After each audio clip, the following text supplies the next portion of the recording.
할렐루야. 오늘 2025년도 첫 주일 예배를 오신 여러분들을 주 이름으로 환영합니다. 오늘 여러분과 함께 주님께서 주신 사명으로 삽시다 라는 제목으로 은혜 함께 나누기를 소원합니다. 2025년 새해가 밝았습니다. 우리는 첫 단추를 여미고 새해 첫 주일 예배를 우리 하나님께 올려드립니다. 시작이 반이다라는 말이 있습니다. 시작을 잘하면 벌써 반은 끝낸 것과 다름이 없다는 얘기입니다. 새해 하나님 앞에 귀중한 마음으로 주께 나온 여러분들, 오늘도 새롭게 시작하는 여러분의 그 인생과 삶 속에 하나님의 도우심이 있기를 주 이름으로 축복합니다. 2025년 새로운 한 해를 시작하면서 우리 뉴드림 교회와 우리 성도들이 어떤 마음으로 시작을 할 수 있을까라고 기도하다가 오늘의 주제를 주께 받았습니다. 바로 그것은 사명으로 사는 교회, 그리고 사명을 감당하는 교회라고 하는 것입니다. 하나님께서는 이런 마음을 주셨어요. 우리 교회에 참 많은 것을 주었다. 많은 성도들, 많은 교우들, 많은 자녀들, 이제는 받은 은혜를 능히 감당할 수 있는 교회가 되고, 일할 수 있는 교회가 되고, 섬길 수 있는 교회가 되어라. 정말 그 마음처럼 우리는 많은 것을 누리고 받았습니다. 작년에도 풍성한 한 해였지만 그 모든 자원과 또 우리의 많은 성도들이 이제 2025년도 더 큰 일을 주님 앞에 올려드리는 한 해가 되기를 소원합니다. 우리가 잘 아는 바울 목사님은 예수님을 만난 이후에 그의 인생이 완전히 바뀌었어요. 그리고 자기 인생을 이렇게 고백하였습니다. 그것이 사도행전 20장 24절 말씀이죠. 나의 달려갈 길과 주 예수께 받은 사명, 곧 하나님의 은혜의 복음을 증언하는 것을 마치려 하면은 나의 생명조차 조금도 귀한 것으로 여기지 아니하노라. 여기서 주께 받은 사명, 그 사명을 내 생명 마치는 날까지 내가 행하겠다라는 결심을 주지요. 사명이 뭘까요?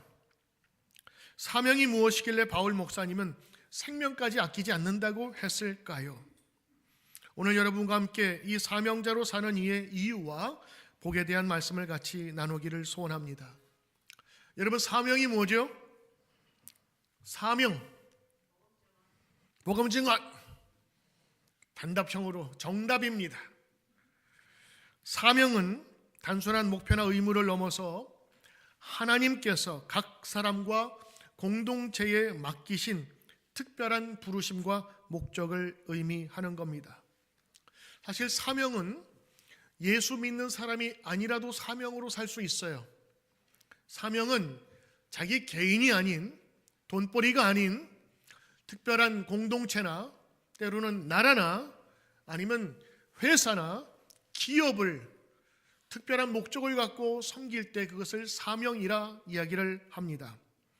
영어로는 미션이라고도 하지요.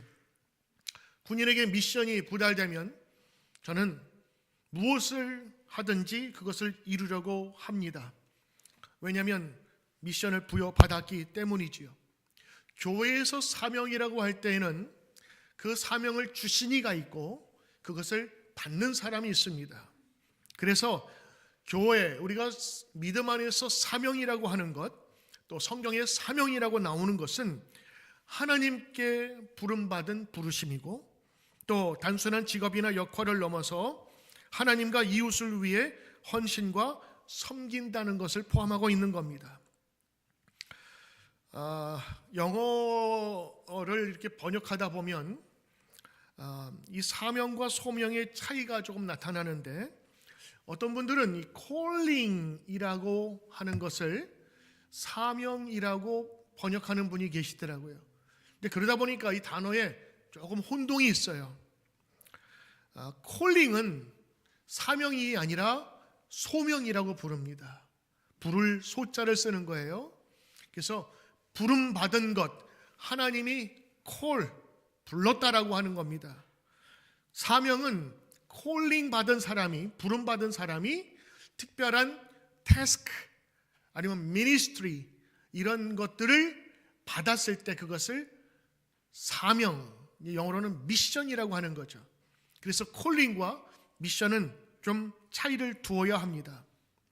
먼저 소명이 있고 나서, 콜링이 있고 나서 콜링 받은 사람들에게 새로운 임무를 주는 것, 바로 그것이 사명이라고 하는 것이죠. 그래서 여러분, 이 사명은 소명이 먼저 이루어져야 합니다. 이사야 선지자가 그 사역을 하기 전에 하나님을 만나는 이야기가 이사야 6장에 나옵니다. 때로는 지진이 일어나고 큰 땅이 움직이며 불 가운데 하나님을 만나기도 하고 세미한 소리 가운데 하나님 먼저 만납니다. 그리고 나서 이사야가 그 일을 감당하는 장면이 나오죠. 그게 받은 미션입니다. 사도 바울은 예수님을 만나지요. 그리고 예수님을 만난 이후에 사명자로 서게 됩니다. 바로 그 생명을 다하여 복음이라고 하는 것, 예수 그리스도의 소식을 내가 만나는 모든 사람에게 나누어 주고 싶습니다. 난 이 일을 끝까지 할 겁니다 라는 고백까지 하게 된 것이죠. 여러분, 소명은 우리 모든 사람이 받는 겁니다. 콜링 받은 사람이 목사나 선교사, 외지에 가서 있는 것이 아니라 사실은 모든 사람이 하나님의 부르심을 받은 겁니다. 여러분 부르심을 받았기에 이 자리에 앉아서 예배드리는 것입니다. 믿습니까? 그러므로 여러분은 하나님이 부르신 자로 이 자리에 섰음을 기억하시고 그 부르심에 합당한 일을 살아가는 것입니다. 모든 신자들이 하나님 앞에 부르심을 받았습니다. 이제 부르심을 받은 자들이 하나님의 그 복음과 그 사랑에 감사하면서 나갈 때에 무언가 하고 싶은 그런 열정이 생기게 되는 거예요. 무엇을 좋아하거나 사랑하게 되면 그를 위해서 움직이고 싶은 마음이 드는 거예요. 사명은 콜링 받은 사람, 소명 받은 사람에게 당연히 나타나는 것이고 또 일을 하라고 주신 것이지요. 예수님께서는 그 부르심에 합당한 사명을 가지고 이 세상에 오셨습니다. 마가복음 10장에 보면 나는 섬김을 받으러 온 것이 아니라 섬기러 왔다라고 사명을 말씀하셨어요. 그 섬김이 어디까지 나타나냐면 십자가의 죽으심까지 나타난 거예요. 바울은 복음을 전하는 사명을 감당하기로 마음 먹었습니다. 그리고 그것을 많은 사람에게 공포하고 사명으로 살기를 원했지요. 여러분, 사명이 있기 전에 소명이 있어야 되는 것이고, 여러분은 주의 말씀 안에 부름받은 주의 귀한 하나님의 자녀임을 알고 오늘도 주님께서 주신 사명 감당하는 귀한 성도 되시길 바랍니다. 릭 워렌 목사님의 저서 목적이 이끄는 삶은 미국 기독교인들에게 큰 공감을 주었습니다. 저희 교회에서도 그 40일 여정을 성경 공부로 지난번에 같이 했습니다. 한국에까지 소개된 그의 책은 수백만 부가 팔렸어요. 그리고 많은 사람에게 큰 영향을 주었습니다. 근데 그 제목 자체가 많은 사람에게 호기심을 갖게 했어요. 제목이 목적이 이끄는 교회. 목적이 이끄는 삶, 목적이 이끄는 교회를 다른 제목으로 말한다면 무엇을 할 수 있을까요? 목적, 어떤 goal, direction, 가야 할 곳, 사실 사명입니다. 릭 워렌 목사님은 이 사명을 현대인들이 가장 많이 쓰는, 그리고 자기의 삶 속에서 분명하게 드러나는 목적이라고 하는 purpose라는 단어를 가지고 쉽게 접근을 하게 된 것이죠. 오늘 저는 사명을 얘기하면서 릭 워렌 목사님이 함께 공부하면서 우리에게 외쳤던 몇 가지를 우리가 나눠보고자 합니다. 과연 사명자는 어떤 모습으로 살아가는 것이 사명자인가? 사명자 그러면 우리가 가지는 그런 그 느낌들이 있어요. 총과 칼을 가지고 때로는 두건을 탁 쓰고 죽지를 각오하고 마치 전장에 나가는 사람처럼. 근데 그러다 보니까 이 사명자는 특별한 사람만 하는 거 아닌가라는 그런 생각이 들게 되죠. 아닙니다. 사명자는 때로는 조용하고 때로는 천천히 가더라도 깊고, 그리고 가장 중요한 것을 하는 사람이 사명자인 것입니다. 사명자의 첫 번째 목적이 뭐냐? 바로 하나님을 기쁘시게 하는 겁니다. 할렐루야.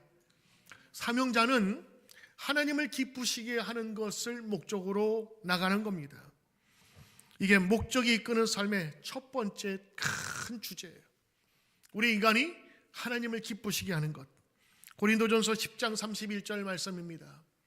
그러므로 너희가 먹든지 마시든지 무엇을 하든지 다 하나님의 영광을 위하여 하라. 하나님의 영광과 기쁨을 위하여 우리가 창조되었다고 하는 것이지요. 우리의 삶과 모든 행동 그리고 태도는 하나님께 영광 돌리는 방향으로 나아가야 하는 겁니다. 그 방향, 그 purpose, 그 목적이 바로 우리의 사명이라고 하는 것이지요. 그런 의미에서 여러분, 하나님을 제일 기쁘시게 하는 것이 무엇이냐? 바로 예배입니다. 예배는 하나님을 기쁘시게 하는 거예요. 여러분, 예배가 흔들리면 믿음이 흔들리게 됩니다. 예배의 귀중함을 놓치게 되면 하나님의 말씀과 하나님이 시들시들하게 돼요. 그러나 예배만 살아있으면 그 사람은 능히 감당할 수 있는 사명을 예배를 통하여 얻게 되는 것입니다. 예배를 정의할 때 예배가 뭐냐? 그래요, 지금 우리 예배 드리고 있습니다. 그럼 예배의 모든 형식이 다 끝나면 예배가 끝나느냐? 아니요. 우리의 인생이 예배가 되어야 되는 거예요. 우리 삶이 예배가 되어야 되는 거예요. 예배가 형식적인 의식으로만 끝나는 것이 아니라 이 예배 때 받은 하나님의 은혜를 여러분의 가정과 여러분의 일터에서 계속 유지되는 것, 이게 예배자의 삶인 겁니다. 예배자의 삶은 한순간으로 끝나는 것이 아닙니다. 하나님은 예배자를 사랑하시고 가장 귀하게 여기는 것이죠. 그래서 우리 사명자는 가장 중요한 하나님을 기쁘시게 하는 것, 예배를 소중히 여겨야 한다고 하는 겁니다. 두 번째, 사명자는 하나님의 가족으로 살아가기를 다짐하는 겁니다. 에베소서 4장 4절에 그 이야기가 나와요. 너희가 부르심의 한 소망 안에서 부르심을 받았느니라. 너희가 부르심의 한 소망 안에서, 너가 아니라 너희입니다. 성경에는 너희라고 하는 얘기가 많이 나와요. 성경에 이런 얘기가 있어요. 천국은 이쪽에 있다 저쪽에 있다 하는 것이 아니다. 너희 안에 있느니라. 그 성경이 있었거든요. 그래서 저 예전에 성경을 묵상하면서 천국은 너 안에 있는 것이다. 그래서 너 안에, 내 안에 있구나, 그렇게 생각했어요. 근데 영어를 배우면서 영어 성경을 보니까 거기에 뭐라고 되어 있냐면 마지막에 among you라고 되어 있더라고. among이 뭐죠? 자몽 말고 among you. 너희들 가운데 있다고 하는 거예요. 저는 옛날에 내 속에 있는 너희 가운데 있다. 너희 가운데. 근데 그게 아니더라고. 천국이 어디 있느냐? among you. you는 너가 아니라 복수의 유예요. 천국이 어디 있느냐? 너희 가운데 있다고 하는 거예요. 너희 가운데. 그거 깨닫고 너희 가운데 천국을 만들라고 하는 예수님의 말, 나 그거 깨닫고 굉장히 충격받았어요. 성경은 한글도 읽고 영어도 읽어야 되는구나. 다양한 번역으로 읽으니까 느낌이 완전 달라지더라고요. 신앙생활에 독불장군 없습니다. 독불장군, 혼자 잘 믿겠다고 하는 분들이 이제 어떻게까지 가냐면 가나안 교인이 되는 거예요. 가나안 교인 뭔지 아시죠? 가나안을 거꾸로 하면 뭐죠? 안 나가. 믿기는 믿는데 안 나가. 교회 공동체에 안 나가면서 나만 믿겠다. 혼자 바닷가 가서 혼자 예배 드린다고? 저는 그렇게 동의하지 않아요. 주님께서는 공동체, 하나님의 가족으로 삼아주셨어요. 때로는 약한 사람을 도와주고 힘에 끌어주고, 그래서 하나님의 가족인 이 교회 공동체 안에서 서로 사랑하며 섬기는 법을 배우게 하신 것입니다. 때로는 이 교회 안에 자갈도 있고 모래도 있고 시멘트도 있어요. 시멘트는 굳기 전에 가루처럼 밀가루처럼 날립니다. 그러잖아요. 그러나 그 시멘트가 여러 가지가 섞이면서 물이 부어졌을 때 어떻게 돼요? 가장 강하게 튼튼하고 딱딱하게 굳어서 건물을 지탱해 주는 겁니다. 교회 안에 자갈도 있어요. 교회 안에 돌도 있어요. 교회 안에 시멘트도 있어요. 모래도 있어요. 그러나 이것이 섞임으로 말미암아 하나님의 교회를 이루게 되는 겁니다. 사도 바울이 자기가 전해였던 복음, 누구에게? 세상의 많은 사람에게 예수님을 알려주기 위하여 그것을 사명으로 삼았다고 하는 겁니다. 우리 교회에서 소그룹들이 시작했습니다. 어제도 모이고 오늘도 모일 겁니다. 새롭게 시작한 이 소그룹들 속에서 서로 기도해주고 격려해주고 서로 사랑하는 법을 함께 배우시는 귀한 공동체 되시기를 바랍니다. 이게 사명자입니다, 여러분. 사명자 혼자 깃발 들고 나가는 사람이 아닙니다. 함께 나가는 사람입니다. 그래서 예수님은 제자들을 부르셨고 제자를 임명하신 겁니다. 세 번째 사명자는 무슨 특별한 임무를 가지고 음지에서 아니면 보이지 않는 곳에서 일을 하는 마치 CIA, FBI 요원처럼 자기 자신을 드러내지 않고 하는 것들을 사명이라고 얘기를 하는데, 여러분, 교회의 사명자의 그 모습은 예수님 닮아가는 겁니다. 예수님 닮아가는 겁니다. 예수님 닮아가는 겁니다. 예수님 따라가는 겁니다. 크라이스트, 예수죠? 크리스천, 예수를 따라가는 사람들이 크리스천이에요. 뭘 따라가냐? 주님께서 이 세상에 오신 모습을 따라가는 겁니다. 지배가 아니라 섬기기 위해서 오신 예수님을 따라가는 것입니다. 교회가 왜 비판받습니까? 세상에 섬기는 자가 아니라 권위자로 나서는 모습이 사람들에게는 보기 싫은 거예요. 교회의 모습이 여러분 얼마나 겸손함으로 시작됐습니까? 예수님, 나를 본받으라 말씀하신 예수님, 그 마음을 본받아야 돼요. 빌립보서 2장 5절에 너희 안에 이 마음을 품으라, 곧 그리스도 예수의 마음이니. 우리가 품어야 될 마음이 있다면 곧 그리스도의 예수의 마음입니다. 선교를 해도 예수님의 마음으로 해야 됩니다. 그렇지 않고는 점령자가 되어버리는 거예요. 봉사를 할 때도 예수님의 마음으로 봉사해야 됩니다.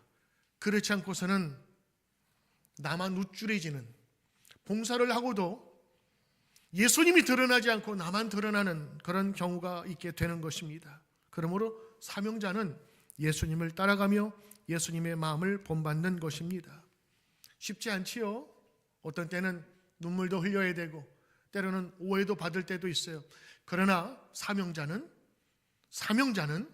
예수의 마음으로 가기를 다시 한번 결심하는 겁니다. 네 번째는 사명자는 무엇이냐? 하나님의 일에 헌신하는 자입니다. 사명을 받았다라고 하는 것은 그에게 사명을 준 이가 있어요. 그것이 바로 하나님이시고 하나님 일에 헌신할 때 우리는 사명자 일을 감당할 수 있는 것입니다. 에베소서 2장에서는 우리 성도들, 저와 여러분을 뭐라고 부르느냐 이렇게 불렀어요. 우리는 하나님이 만드신 자라, 그리스도 예수 안에서 선한 일을 위하여 지으심을 받은 자다. 세상에 많은 사람들은 자기의 욕심과 자기의 목적을 두고 나갑니다. 가장 큰 게 돈이겠지요. 먹고 사는 문제겠지요. 그래서 직업에 대해서, 일에 대해서 놓지 않으려고 합니다. 그러나 이 교회 안에서 특히 성경에서 말하는 이 사명은 예수 안에서 선한 일, 하나님의 일을 하시는 것입니다. 하나님의 일을 한다고 해서 세상 일을 끊으라는 게 아닙니다. 때로는 여러분이 일하는 중에도 하나님의 사명을 감당할 수 있어요. 회사에서 일하는 것, 때로는 여러분이 사회에서 봉사하는 것, 그 모든 것들이 여러분의 직장과 직업을 통해서도 사명을 이룰 수 있는 것입니다. 하나님의 삶, 사명자의 삶은 하나님께서 맡기신 사역에 헌신하는 삶입니다. 재능이 단순히 자기 자신을 위한 것이 아니라 하나님을 위하여, 그리고 하나님의 영광을 위해서 사용되는 것이지요. 또한 사명자의 모습은 영원한 목적을 바라보는 삶입니다. 사명자가 이 세상에 눈에 보이는 가치만이 아니라 영원한 생명을 주시는 하나님을 바라보아야 된다고 하는 것입니다.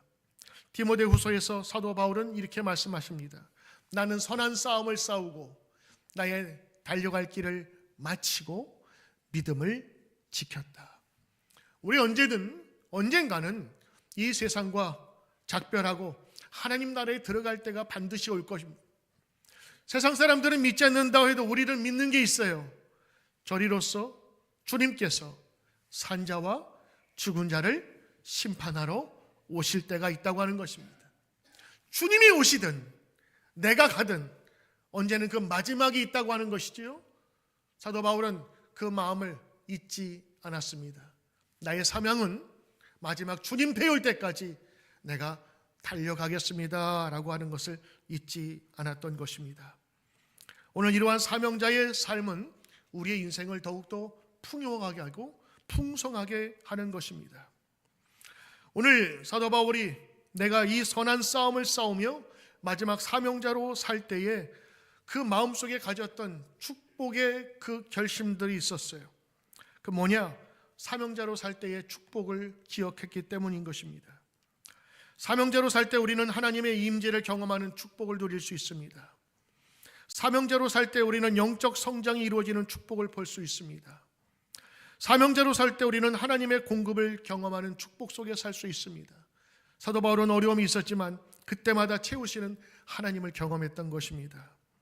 빌립보서 4장 19절 말씀, 하나님이 예수 그리스도 안에서 영광 가운데 그 풍성한 대로 너희 모든 쓸 것을 채우시리라. 사명을 감당할 때 하나님은 우리의 필요를 채우십니다. 물질적인 또한 영적인 정서적인 필요를 채우시는 하나님의 손길을 경험하는 것이 바로 사명자의 삶인 것입니다.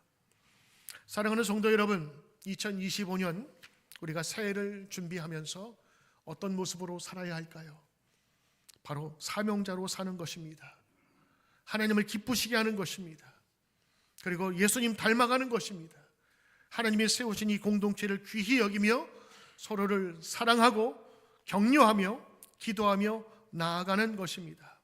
오늘 이러한 믿음으로 다짐으로 살아갈 때에 하나님께서는 여러분의 삶을 반드시 풍요롭고 풍성하게 만드실 줄 믿습니다. 이제 여러분 다짐하며 기도합시다. 주님, 사명자로 살게 하옵소서. 내 사사로운 목적이 아니라 하나님의 영광을 위해 살 수 있는 성도 되게 하소서. 그리고 그 가운데서 반드시 하나님의 필요한 것을 공급하시는, 쓸 것을 채우시는 하나님을 경험하게 하여 주시옵소서. 오늘 이 믿음으로 나가는 저와 여러분 되시기를 주의 이름으로 축복합니다.